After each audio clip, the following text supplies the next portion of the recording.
I'm Mark Randall from Hidden Insight. Over the last 40 years, I've worked with criminals as a senior UK police detective, responsible for serious crime and counter-terrorism. Over the last 10 years, tackling animal abuse and exploitation through undercover investigations and training.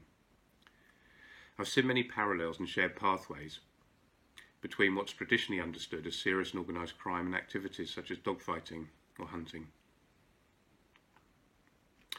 International organised crime relies on weak borders. The commodity from source country has to be moved to a user country. Trophy hunting and the wildlife trade relies on similar weaknesses. The failings in response, but also in legislation.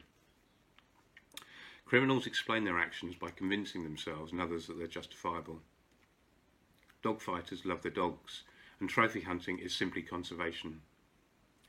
Animal abusers, child abusers also convince themselves that their actions are in some way defensible. I've worked in 9 countries in the last 10 years, training the police and animal groups about how animal and human abuse is interconnected. I've worked with many countries on their legislation. Ukraine, for example, has a maximum jail term available of 8 years, 16 times that of England and Wales.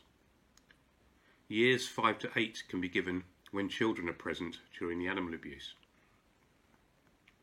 This innovative legislative approach recognises the impact of animal violence on children and their development, but this isn't a new concept.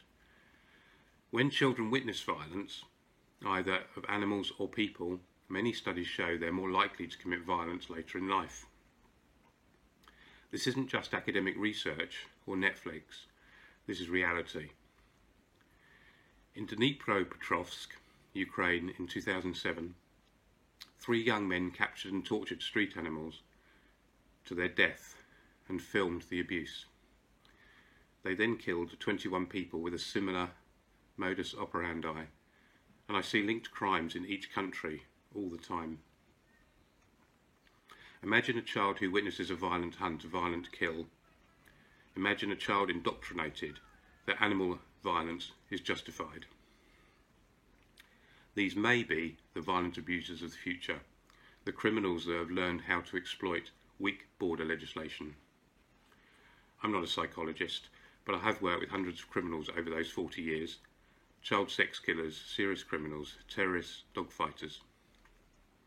Clearly not all acts of violence are the same, and not all children are scarred by it.